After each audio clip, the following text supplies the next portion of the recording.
If you don't even believe in me, Back in the O, straight from the A. I'm walking with God, I don't need a drink. The devil be talking, I don't entertain. I'm walking in faith, I'm sowing my seed. I did it in faith, I gave it to God, and He made it great.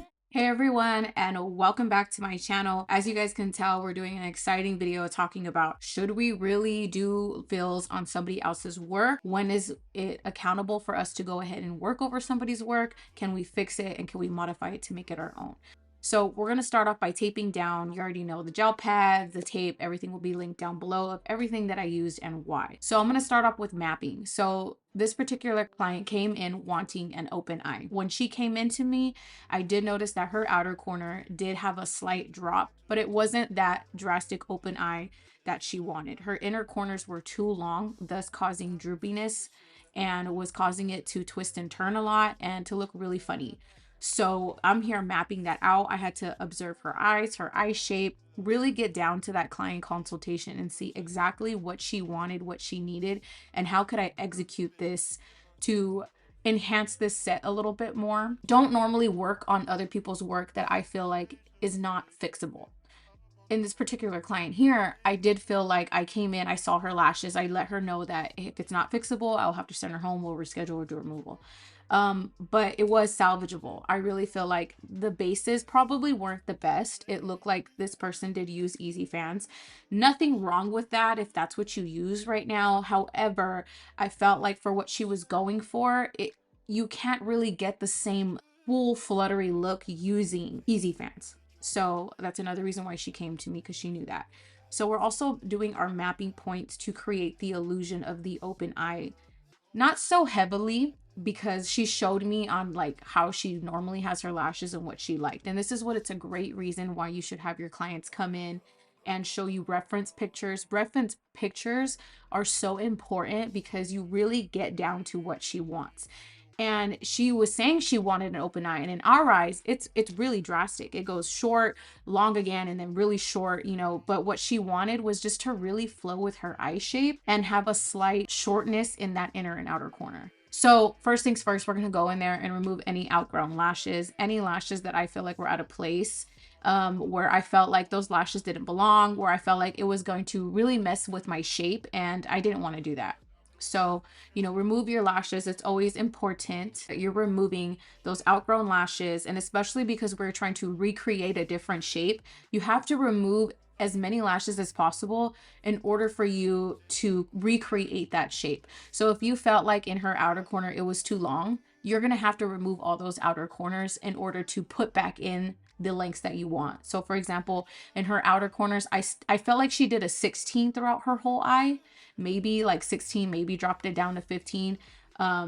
But it wasn't enough. So I had to remove a lot of the outer corners. And I know it kind of doesn't look like it because she has so many lashes and the lashes are so full, but I did. And you'll notice a difference as I go ahead and lash. So that's what I'm bringing to the table for her. So I was like, okay, this is what I need to do. This is the mapping and this is how I execute it. Because I did ask her, is length okay? And she was okay with that. So it's always good. It's always important to ask, you know, your client and show those reference pictures to see what curl she wants, if she's okay with the length from the previous artist, etc. So she was okay with it. So we did go ahead and we measured up. I saw that it was a C curl. It was 16 millimeters. She was okay with that. She didn't want it too long. She didn't want it too short. She said it was perfect. So we just kept that as our longest length. And then we're going to go ahead and drop it to a 15. And as you guys can see in that inner corner, it is a very slight 15 because those inner corners, from what she's telling me, she wants them a lot shorter. She wants that side to be a lot shorter. So again, it's like, I wouldn't even know what you would call this. I don't even know if it's a doll eye, it's an open eye. Everybody has different perspectives on mapping. I'm just going to correct the mapping to what I think is appropriate for her. So whatever you want to call this, if you guys, whatever your opinion is or whatever this map style you think it is, please comment down below and let me know. But this is the mapping that I'm choosing for her. So again, 14 for a pretty good section there. And then we're going to jump down to 13 and even jump down to 11 because we really want those inner corners short. Again, from what the pictures that she's showing me, she wants a very small inner corner, and then she wants it to really she wants it to open up and then drop it back down. That's what I felt like was going to open her eyes a little bit more. Again, she didn't want to look so awake. because I did let her know like open eyes is to make the eyes look like it's open, it's awake, like deer, you know, almost deer in the headlights type of thing effect, not crazy. But she was like, no, I don't want it like that. I just want it slightly opened up where I just look more awake. So that's what we did for her. So this is the mapping that I felt appropriate. I'm not going to lie to you guys. And this is what the beauty about being a lash artist and why it is so important to recognize these things, that I honestly felt like I probably could have mixed a CC curl in there. And that's what I should have done. I think that would have helped create more of that illusion, but that's okay. This is what we stuck with. Okay. So I'm going to go ahead and I'm going to use my C curl, and I'm going to do wide narrow fans. So I don't want them too narrow, but I don't want them too wide. I want that perfect in between, and I'm using 0.03 diameter because I really want that fluffiness to stand out. And all I'm going to do is go ahead now, since I removed the lashes that were causing the shape to not sit right, or I removed lashes that were affecting the shape that I was going for. So now I'm going to go ahead and infill my lashes, infill gaps, infill the places or lashes that I took away, and really recreating the shape that I know that she wants and that she needs. And I'm going to be honest with you guys, it's not the hugest change in the world, but it's definitely noticeable to her and to me. You have to develop this aesthetic eye, and that you have to wire your brain to really recognize these little things that make a huge difference. For example, the videographer that I work with at KS notices when lighting contrast is off. And that's something that I can't see that he can. I hope that makes sense. So that is how I view mapping. That's how, when you guys ask me like, you know, how do you know what's best for their eye shape? You just develop it, and you have to train and wire your brain to see it. And this is how you see it: by lashing, by doing, by seeing, should I have used a CC curl? And maybe next time telling her, I think I'm going to use a CC curl on you because I really feel like that's going to give you the better effect. I feel like we should stick with the mapping, but that curl just needs to be slightly curlier so I can open up your eyes more. Or you have a client coming in who's using a D curl, and you know that it looks like you could see the white in her top waterline, and it's making her eyes give the illusion that they're even way more bigger or way more awake, and it's not giving her a dark lash line because maybe that's what that client was going for. So what do we need to do? We need to take that curl down. We need to close that waterline. We need to give the illusion that there's eyeliner. So we have to bring the curl down, widen our fans, or create more density with layers and play with lengths and texture to give that illusion of the dark lash line. So that is how you're going to see when and where you have to recreate. And that's why I have changed my mindset of, we are lash artists. We are not lash techs anymore.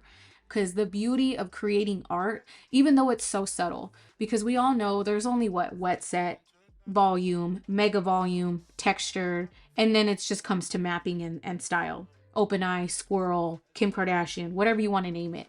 But we could really get versatile with slight things. And the slightest mapping, length, mixing of curls, inner corners, outer corners, it makes such a huge difference. And we are artists, so we have to create illusions. You either have to, if somebody has a droopy eye on one side, you have to make sure you open that up.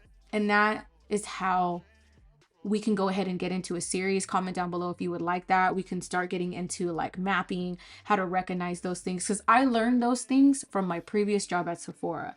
Doing makeup, I had to understand that maybe one eye shouldn't be so dark in the outer corner than the other, because that was going to close one eye than the other. You know, so you have to just learn as you go. You have to wire your brain to notice these small significant things, and you learn that from doing. Again, those are things that we don't see until somebody else sees it, or until somebody points it out, or until we start to understand that and wire our brain to recognize those small adjustments that need to happen. But there you go, guys. I really hope that you guys enjoyed this video. I know it wasn't long, but I was like, it needs to be straight to the point. I need to give them exactly what it is that they keep asking and answer that question. So I really hope this helped you. Let me know if this video was helpful in the comment section down below, and let me know what other videos you guys would like to see. I love bringing you guys exactly what you want. I do this for you guys, so just let me know what kind of videos you want and I will deliver. Thank you guys so much for watching. Do not forget to comment, like, and subscribe on your way out. Hit that bell button so that you can be notified the next time I post a new video, and I'll see you guys in my next one.